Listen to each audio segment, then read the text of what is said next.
Shoutout mga kalods, napakaganda ng sunlight guys.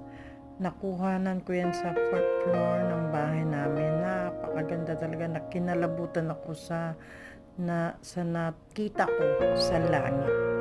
At ayan, 'di ba? Parang yung yung 3 o'clock na prayer. Ayan po siya, oh, napakaganda. So guys, hopefully na nagustuhan nyo ang aking video. So hanggang dito na lang po ako. And thank you for watching and God bless you all. Bye and thank you for watching.